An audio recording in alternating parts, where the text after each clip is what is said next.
السلام عليكم ورحمة الله. الحمد لله رب العالمين، والصلاة والسلام على رسوله الأمين وعلى آله وصحبه أجمعين. أما بعد، رب اشرح لي صدري ويسر لي أمري واحلل عقدة من لساني يفقه قولي. أعوذ بالله من الشيطان الرجيم. بسم الله الرحمن الرحيم. فبعث الله غرابا يبحث في الأرض ليريه كيف يواري سوءة أخيه قال يا ويلتى عجزت أن أكون مثل هذا الغراب فأواري سوءة أخيه فأصبح من النادمين. ആദരണീയരായ രക്ഷിതാക്കളെ, സഹോദരി സഹോദരന്മാർ, നമ്മൾ പറഞ്ഞു നിർത്തിയ വിഷയം ആദിമ മനുഷ്യനായ ആദം നബി അലൈഹി സ്വലാം അദ്ദേഹത്തിന്റെ മക്കളെ ആ ഒരു പരമ്പരയെ കുറിച്ച് പറഞ്ഞു. അപ്പം ആദ്യ മകനായ ഹാബീൽ, പിന്നീട് വന്ന മകനായ ഹാബീലിനെ വധിക്കുന്ന ആ അസൂയ കാരണം വധിക്കുന്ന ഒരു സന്ദർഭത്തെ പറ്റി നമ്മൾ വിശദീകരിച്ചു. അപ്പൊ എന്നിട്ട് ആ മയ്യത്ത് എന്താണ് ചെയ്യേണ്ടതെന്ന് ഹാബീൽ അറിയില്ല. ലോകത്ത് നടക്കുന്ന ആദ്യത്തെ കൊലപാതകമാണ്. അതുപോലെ തന്നെ ഒരു മയ്യത്ത് മറവാടലും കൂടിയാണ്. അപ്പൊ ആ ബോഡി എങ്ങനെ ഡിസ്പോസ് ചെയ്യണമെന്ന് ഹാബീലിന് അറിയില്ല. അപ്പൊ അദ്ദേഹം ആദ്യം വിചാരിച്ചത് മൃഗങ്ങൾക്ക് വേണ്ടി അത് ഇട്ടുകൊടുക്കാം എന്ന് കരുതുകയാണ്. മൃഗങ്ങൾ തിന്നിട്ട് ആ ഒരു ശരീരം ഇല്ലാതാകാൻ വേണ്ടിയിട്ട് മൃഗങ്ങൾക്ക് വേണ്ടി ഇട്ടുകൊടുക്കുകയാണ്. അപ്പൊ അല്ലാഹു പറയുകയാണ് എന്ത്, ഫബഅസല്ലാഹു ഗുറാബൻ, അല്ലാഹു ഒരു കാക്കയെ അയക്കുകയാണ്. യബ്ഹസു ഫിൽ അർദ്, ആ കാക്ക ഇങ്ങനെ നല്ല സ്ഥലം അന്വേഷിച്ച് അവിടെ കുഴിയെടുക്കുകയാണ്.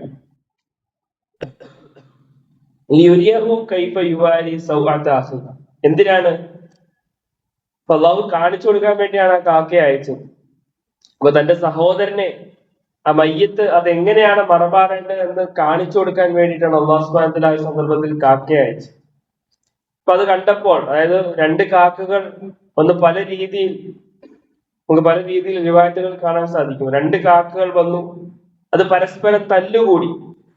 ഒരു കാക്ക ഒന്നിനെ കൊല്ലുകയാണ്.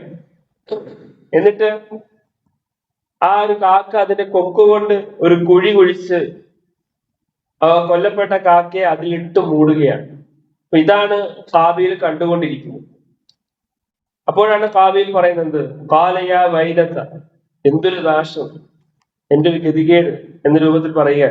അഅജസ്തു അൻ അകൂന മിസ്ല ഹാദൽ ഗുറാബ്, ഇങ്ങനൊരു കാക്കയെ പോലെ എനിക്ക് ആകാൻ പറ്റിയിട്ടില്ലല്ലോ. അതായത് ആ കാക്ക സ്വന്തം സഹോദരന്റെ മൃതശരീരം കുഴിച്ചിടുകയാണ്. അപ്പൊ ഞാൻ എന്റെ സഹോദരന്റെ മൃതശരീരം എന്തിനു വേണ്ടി ഇട്ടേക്കാണ്? മൃഗങ്ങൾ തിന്നു പോകട്ടെ എന്ന് കരുതി അവിടെ ഇട്ടിരിക്കുകയാണ് എന്ന് ഹാബീൽ അപ്പോഴാണ് തിരിച്ചറിയുന്നത്. എനിക്ക് അങ്ങനെ പോലും ആകാൻ പറ്റിയില്ലല്ലോ എന്ന് ഹാബീൽ ഓർക്കുകയാണ്. ഇപ്പൊ വല്ലാതെ ഖേദിക്കാൻ തുടങ്ങുകയാണ് ആര്? ഹാബീൽ. ഇപ്പൊ നമ്മളൊരു ഹറാമായ കാര്യം ചെയ്താൽ, ജീവിതത്തിൽ ചെയ്യാൻ പാടില്ലാത്തൊരു കാര്യം ചെയ്താൽ അതിന്റെ ഒരു പര്യവസാനം എങ്ങനെയായിരിക്കും? വല്ലാത്ത സങ്കടമായിരിക്കും. അതുപോലെ തന്നെ ഖേദം, ചെയ്തു പോയല്ലോ എന്നൊരു ഖേദമായിരിക്കും ആ ഒരു മനുഷ്യനുണ്ടാവും. അപ്പൊ ആ ഒരു രസത്തിനും സുഖത്തിനു വേണ്ടി നമ്മൾ ചെയ്യാൻ പാടില്ലാത്ത ഒരു കാര്യങ്ങൾ ചെയ്താൽ പിന്നീട് മനസ്സിനെ പിടികൂടുന്നത് എന്താണ്? ഫഅസ്ബഹു മിനൻ നാദിമീൻ. എന്ത് ചെയ്തു? വല്ലാതെ ഖേദം അനുഭവപ്പെടും, വല്ലാതെ പ്രയാസത്തിലായി. ഇതാണ് ഖുർആൻ ഹാബീലിനെയും ഖാബീലിനെയും സംബന്ധിച്ച് പറഞ്ഞ ഒരു ഭാഗം. റസൂൽ സ്വല്ലല്ലാഹു അലൈഹി വസല്ലം പറയുകയാണ്, ലാ തുഖ്തലു നഫ്സൻ ദുൽമൻ ഇല്ലാ കാന അലാ ഇബ്നി ആദമൽ അവ്വലി കിഫ്ലും മിൻ ദമിഹ. അതായത് ഭൂമിയിൽ ഖിയാമത്ത് നാൾ വരെ ആക്രമിക്കപ്പെട്ട് അന്യായമായിട്ട് ഒരാളും വധിക്കപ്പെടുകയില്ല. ഇല്ലാ കാന അലാ ഇബ്നി ആദമൽ അവ്വലി കിഫ്ലും മിൻ ദമിഹ. അതായത് അതിന്റെ ഒരു ഓഹരി, അതായത് ആദം നബിയുടെ ആദ്യത്തെ മകന് ലഭിക്കും.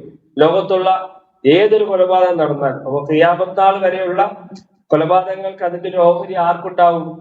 ആദം നബി അലൈഹി ഇസ്ലാമിന്റെ ആ ഒരു മകനുണ്ടാകും. കാരണം ലിഅന്നഹു കാന അവ്വല മിൻ സന്നൽ ഖത്ൽ, അതായത് അവനാണ് ആദ്യമായിട്ട് കൊലപാതകം തുടങ്ങി വെച്ചത്.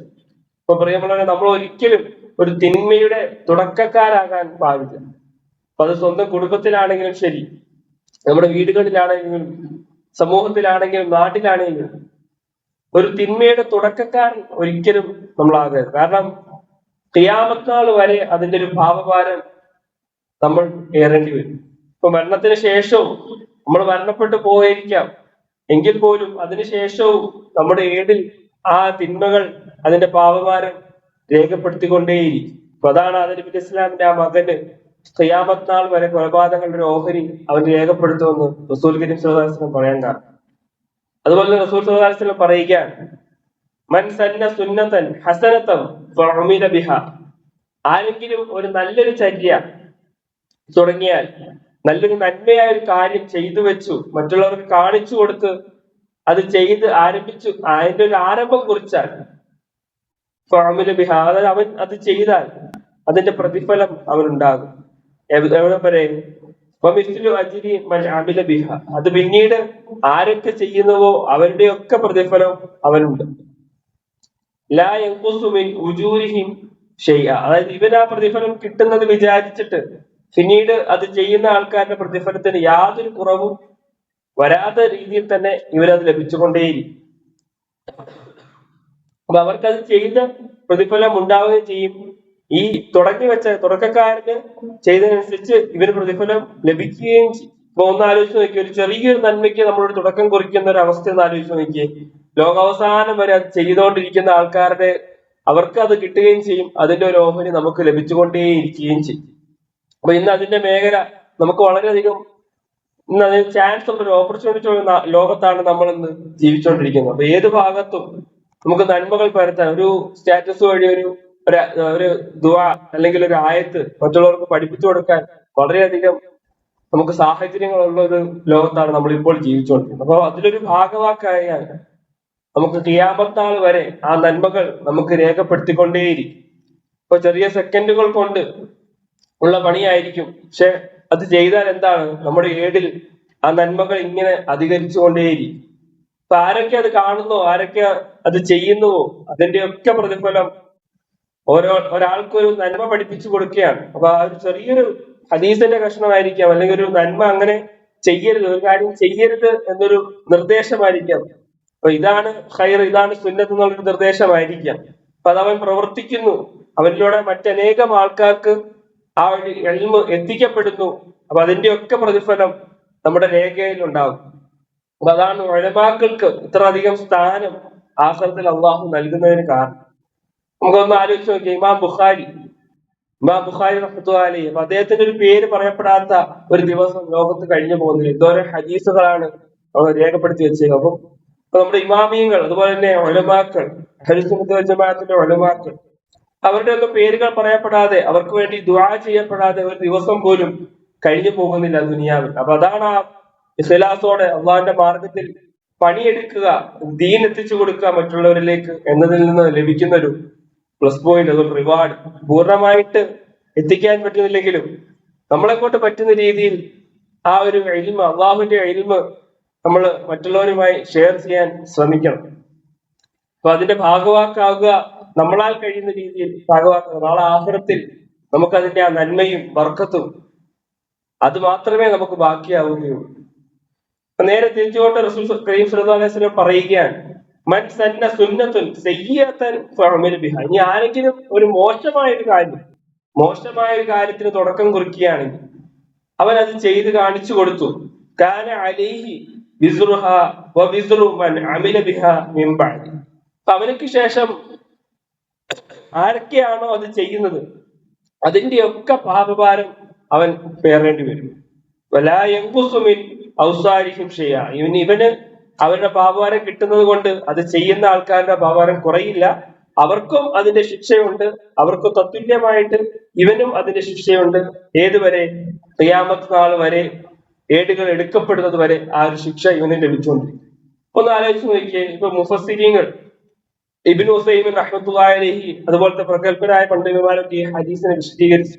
എന്നിട്ട് പറഞ്ഞു, നമ്മുടെ മക്കൾ, ആ മക്കൾ നമുക്ക് അള്ളാഹു നൽകിയ വലിയ നിഅമത്താണ്.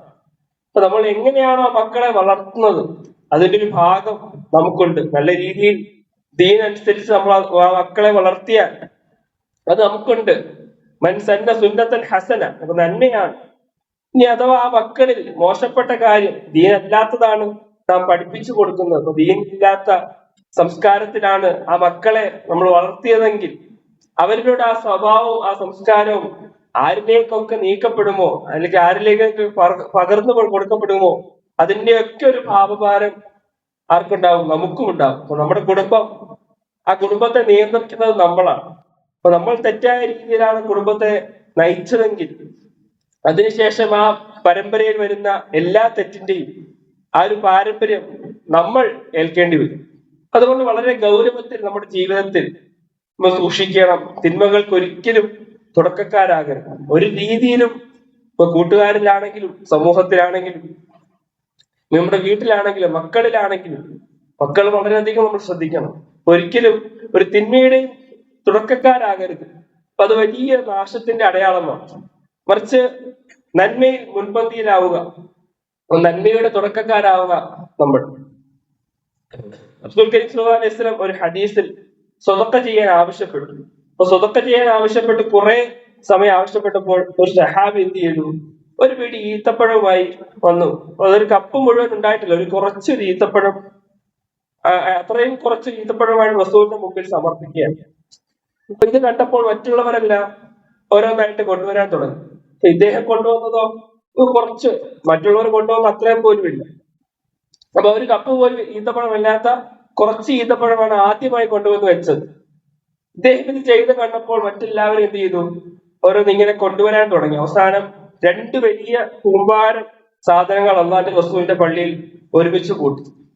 അപ്പൊ അള്ളാന്റെ റസൂൽ വളരെ സന്തോഷമായി. ഇത് കണ്ടപ്പോഴാണ് റസൂൽ സ്വല്ലല്ലാഹു അലൈഹി വസല്ലം നേരത്തെ പറഞ്ഞ ഹദീസ് പറഞ്ഞത്. അതായത് ആ ഏത് മേഖലയിൽ നമുക്ക് എന്ത് ചെയ്യാം, നന്മയിൽ പങ്കാളികളാവുകയും ആ നന്മയുടെ തുടക്കക്കാരാകാൻ കഴിയും. അതേപോലെ എന്ത് ചെയ്യുന്നുണ്ട്, തിന്മയുടെ തുടക്കക്കാരാകാനും നമുക്ക് കഴിയും. അപ്പൊ ഈ ഒരു കാലഘട്ടത്തിൽ ഈ രണ്ടും എളുപ്പത്തിലാകാൻ കഴിയുന്ന ഒരു കാലഘട്ടത്തിലാണ് നമ്മൾ പോകുന്നത്. അതുകൊണ്ട് നമ്മൾ വളരെ സൂക്ഷിക്കുക, വളരെ ശ്രദ്ധിക്കുക. അഥവാ നമ്മുടെ ജീവിതത്തിൽ തെറ്റുണ്ടെങ്കിൽ തന്നെ അത് നമ്മളാൽ അവിടെ തീരണം. മറ്റൊരാളിലേക്ക് അത് കടക്കാൻ നമ്മൾ കാരണക്കാരാവരുത്. എന്തെങ്കിലും തരത്തിൽ സംഭവിച്ചിട്ടുണ്ടെങ്കിൽ അത് നമ്മളിൽ അവസാനിക്കും. മറ്റൊരാളിലേക്ക് അത് വിട്ടുകിടക്കാൻ പാടില്ല. അങ്ങനെ കടന്നാൽ അതിന്റെ ഒക്കെ പാപഭാരവും നമ്മൾ ഏറേണ്ടി വരും എന്നൊരു കാര്യം പ്രത്യേകം ശ്രദ്ധിക്കണം. ഇപ്പൊ കാരണം ആദം അലൈഹി ഇസ്ലാമിന്റെ ആ മകന് ഖിയാമത്ത് നാൾ വരെയുള്ള ആ ഒരു എല്ലാ കൊലപാതകത്തിന്റെയും ഓഹരി ഉണ്ടാകും. റസൂൽ സ്വല്ലല്ലാഹു അലൈഹി വസല്ലം താക്കീതോടെ ഈ ഒരു ഉമ്മത്തിനെ പഠിപ്പിച്ച ഒരു കാര്യം കൂടിയാണ് ഈ ഒരു ഹദീസ്. അപ്പൊ ഇതാണ് ആദം നബി അലൈഹി ഇസ്ലാമിന്റെ ആ മക്കളെ സംബന്ധിച്ച് നമുക്ക് ചരിത്രരേഖകൾ കാണാൻ സാധിക്കും. ഇനിയും ചരിത്രങ്ങളിൽ കുറെ കാര്യങ്ങൾ കാണാൻ കഴിയും. അപ്പൊ അതിലൊന്നും സത്യസന്ധത ഉറപ്പിക്കാൻ നമുക്ക് കഴിയില്ല. അതെല്ലാം ഇസ്രായേലി രേഖകളിൽ വരുന്ന കാര്യങ്ങളാണ്. അപ്പം ഓരോ മക്കളുടെ പേരും അതുപോലെ തന്നെ അവർ ജീവിച്ച വർഷവും വയസ്സും അവരുടെ സന്താന പരമ്പരയും ഇതൊക്കെ നമുക്ക് ചരിത്ര കിതാബുകളിൽ നിറയെ എഴുതപ്പെട്ടിട്ടുണ്ട്. പക്ഷെ നമുക്ക് എന്തില്ല, സ്വഹീഹായ ഒരു സനദോടുകൂടി അത് വരാത്തത് കൊണ്ട് തന്നെ നമ്മൾക്ക് അതിലേക്ക് ചർച്ച ചെയ്ത് ആവശ്യമില്ലാതെ നമുക്ക് ഖുർആന്റെയും ഹദീസുകളുടെയും അടിസ്ഥാനത്തിലാണ് നമ്മൾ ഈ ഒരു ചരിത്രം, ഈ ഒരു പഠന ക്ലാസ് മുന്നേറുന്നത്. ഇൻഷാ അല്ലാഹ് അത് അതുപോലെ തന്നെ പോകും. ആ 2 മക്കളെ സംബന്ധിച്ചാണ് ഖുർആനിൽ അല്ലാഹു സുബ്ഹാനഹു വ തആല പറയുന്നത്. അടുത്തത് ആദം നബി അലൈഹി ഇസ്ലാമിന്റെ, അതായത് ആദം നബി അലൈഹി ഇസ്ലാമിന് 120 വയസ്സായപ്പോൾ, അപ്പൊ ആദം നബി ഇസ്ലാം 120 വയസ്സായപ്പോൾ, അതുപോലെ തന്നെ കാബീൽ ഹാബീലിന്റെ ആ ഒരു ഇൻസിഡന്റ്, ആ കാബീല് ഹാബീലിനെ കൊല്ലുന്നത്, ആ കൊല നടന്നതിന് 50 വർഷങ്ങൾക്ക് ശേഷം ആരുണ്ടാകുന്നത്? ഷീസ് നബി അലൈഹി ഇസ്ലാം ജനിക്കുന്നു. അപ്പൊ ആദം നബി അലൈഹി ഇസ്ലാമിന്റെ 41ാമത്തെ മകനാണ് ഷീസ് നബി അലൈഹി ഇസ്ലാം. അപ്പൊ ഹിബത്തുള്ള എന്നാണ് ആ പേരിന്റെ അർത്ഥം. ഷീസ് എന്നത് ഒരു സുറിയാനി ഭാഷയാണ്. ഷീസ് എന്ന് പറഞ്ഞാൽ സുറിയാനി ഭാഷ, അതിന്റെ അർത്ഥം ഹിബത്തുള്ള, അള്ളാഹു നൽകിയ സമ്മാനം എന്നാണ് ആ വാക്കിന്റെ അർത്ഥം. ഇപ്പൊ സുറിയാനി ഭാഷ സംസാരിച്ച 4 പ്രവാചകന്മാരാണ് ഉള്ളത്. ഇദ്രീസ് നബി അലൈഹി ഇസ്ലാം, ആദം നബി അലൈഹി ഇസ്ലാം, ഷീസ് നബി അലൈഹി ഇസ്ലാം, നൂഹ് നബി അലൈഹി ഇസ്ലാം. ഈ 4 പ്രവാചകന്മാരാണ് സുറിയാനി ഭാഷ സംസാരിച്ച ആൾക്കാർ. അപ്പൊ സുറിയാനി ഭാഷ എന്ന് പറഞ്ഞാൽ അറമിക് ഭാഷയുടെ ഒരു ഡയലക്റ്റ് ആയിട്ട് വരുന്ന ഒരു ഭാഷയാണ് സുറിയാനി ഭാഷ. അപ്പൊ ഈ 4 പ്രവാചകന്മാർ സംസാരിക്കുന്ന ഭാഷ സുറിയാനി ഭാഷയാണ്.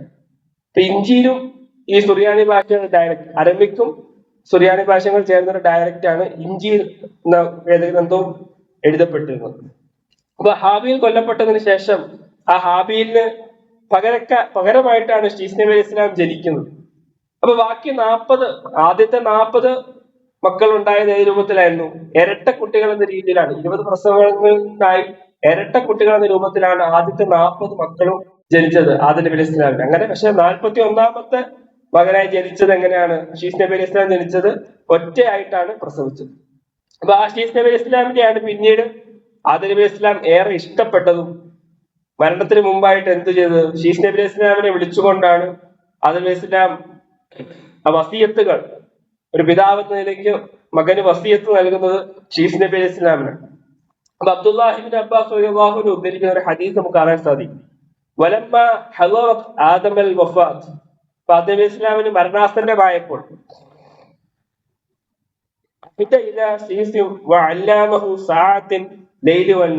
ഷീസ് നബിയെ മകനെ അടുത്തേക്ക് വിളിച്ചു. എന്നിട്ട് അദ്ദേഹത്തിന് വസിയത്തുകൾ നൽകുകയാണ്.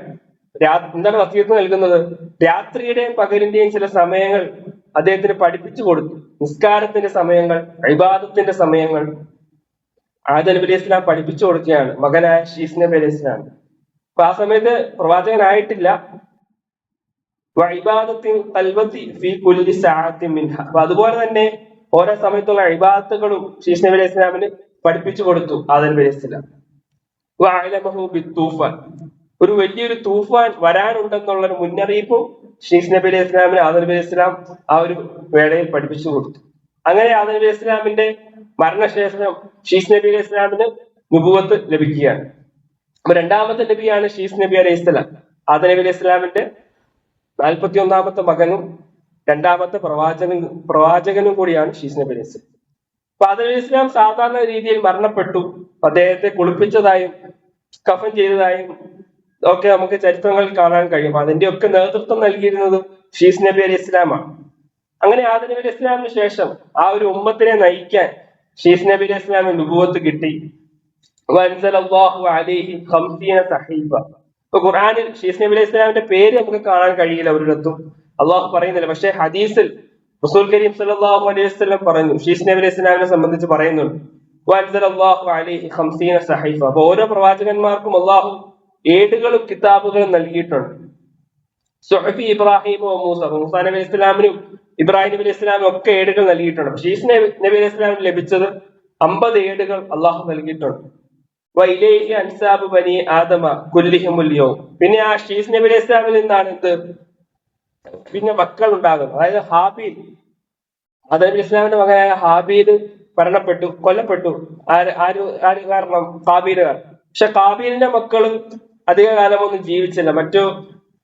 മറ്റുള്ള ആദം നബി ഇസ്ലാമിന്റെ മക്കളൊക്കെ പിന്നീട് കാലഹരണപ്പെട്ടു എന്നാണ് ചരിത്രങ്ങൾ കാണാൻ കഴിയുന്നത്. പിന്നീട് ആ ഒരു പരമ്പര നിന്നത് ഷീസ് നബി അലൈഹി ഇസ്ലാമിൽ നിന്നാണ്.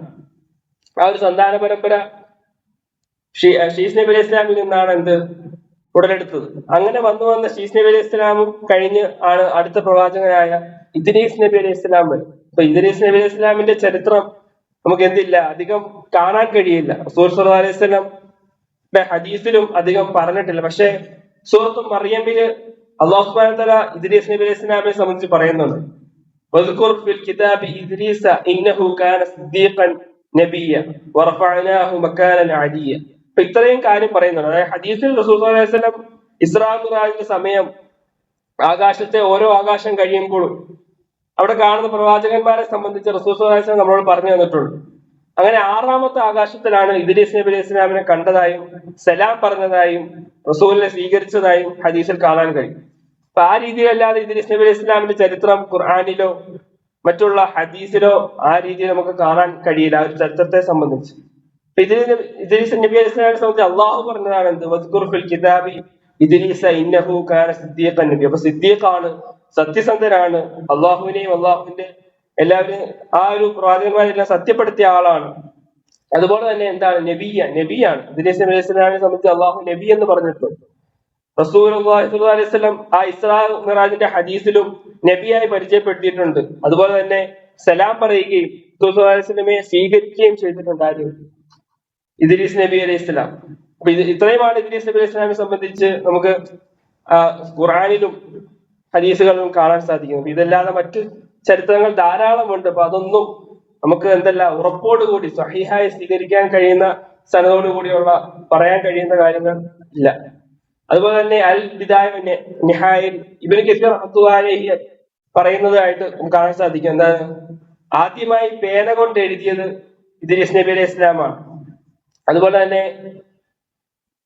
ആദ്യമായി നൂലും സൂചിയും കൊണ്ട് വസ്ത്രം തുന്നിയത് ഇദ്രീസ് നബി അലൈഹി ഇസ്ലാമാണ്. അതുപോലെ തന്നെ ആ വസ്ത്രം ധരിച്ചതും ഇദ്രീസ് നബി അലൈഹി ഇസ്ലാമാണ് നമുക്ക് കാണാൻ കഴിയും.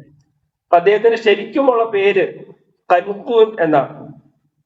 അപ്പം ഈ ഇദ്രീസ് അറബിയിലേക്ക് നാമകരണം ചെയ്ത വാക്കാണ് കൻകൂൻ. കൻകൂൻ എന്നാണ് ശരിക്കുള്ള വാക്ക്. അപ്പൊ അത് അറബിയിലേക്ക് നാമകരണം ചെയ്തതാണ് ഇദ്രീസ്. അപ്പൊ അദ്ദേഹത്തിന്റെ മകനാണ് മലക്ക്. ആ മലക്കിന്റെ മകനാണ് മുഷവ്വഖിലത്തിന്റെ മകനാണ് ആര്? നൂഹ് നബി അലൈഹി ഇസ്ലാമായിട്ട് വരുന്നത്. അപ്പൊ നൂഹ് നബി അലൈഹി ഇസ്ലാമിന്റെ 4ാമത്തെ വാപ്പായാണ് ആര്? ഇദ്രീസ് നബി അലൈഹി ഇസ്ലാം. ഈ ഒരു ഗ്യാപ്പ് ഉണ്ട്, 3 തലമുറയുടെ ആ ഗ്യാപ്പ്. ആ ഒരു ഗ്യാപ്പിനെ പറ്റി നമുക്ക് ചരിത്ര ഗ്രന്ഥങ്ങളിലൊന്നും കാണാൻ സാധിക്കുന്നില്ല. അപ്പം അടുത്ത പ്രവാചകനായി വരുന്നത് നൂഹ് നബി അലൈഹി ഇസ്ലാമാണ്. അപ്പം ഇദ്രീസ് നബി അലൈഹി ഇസ്ലാമിന്റെ 3 തലമുറയ്ക്ക് ശേഷമാണ് നൂഹ് നബി അലൈഹി ഇസ്ലാം വരുന്നത്. ഇൻഷാ അല്ലാഹ് അടുത്ത ക്ലാസ്സിൽ നമുക്ക് നൂഹ് നബി അലൈഹി ഇസ്ലാമിന്റെ ആ ഒരു ചരിത്രത്തെ കുറിച്ച് പഠിക്കാം. നമ്മളെ ഒരുമിച്ച് കൂടെ അള്ളാഹു കബൂൽ ചെയ്യുമാറാകട്ടെ. ആരോഗ്യവും ആഫിയത്തും ദീർഘായുസ് നൽകി അള്ളാഹു അനുഗ്രഹിക്കുമാറാകട്ടെ. എല്ലാവിധ രോഗങ്ങളിൽ നിന്നും ബുദ്ധിമുട്ടുകളിൽ നിന്നും പ്രയാസങ്ങളിൽ നിന്നും അള്ളാഹു ശിഫ നൽകി അനുഗ്രഹിക്കുമാറാകട്ടെ. നമ്മുടെ കച്ചവടങ്ങളിൽ, തൊഴിലുകളിൽ, പഠനങ്ങളിൽ അള്ളാഹു ബർക്കത്ത് ചെയ്യുമാറാകട്ടെ. നമ്മളിൽ നിന്ന് മരണപ്പെട്ടുപോയ നമ്മുടെ മാതാപിതാക്കൾ, ബന്ധുമിത്രാദികൾ, ആദർശ ബന്ധുക്കൾ, അവരുടെ കബറിടങ്ങൾക്ക് അള്ളാഹു വെളിച്ചം കൊടുത്ത് വിശാലത കൊടുക്കുമാറാകട്ടെ. ലോക മുസ്ലിങ്ങൾക്ക് അള്ളാഹു സമാധാനവും ശാന്തിയും നൽകി അനുഗ്രഹിക്കുമാറാകട്ടെ. ربنا آتنا في الدنيا حسنة وفي الآخرة حسنة وقنا عذاب النار. ربنا تقبل منا إنك أنت السميع العليم وتب علينا إنك أنت التواب الرحيم. سبحانك اللهم وبحمدك أشهد أن لا إله إلا أنت أستغفرك وأتوب إليك.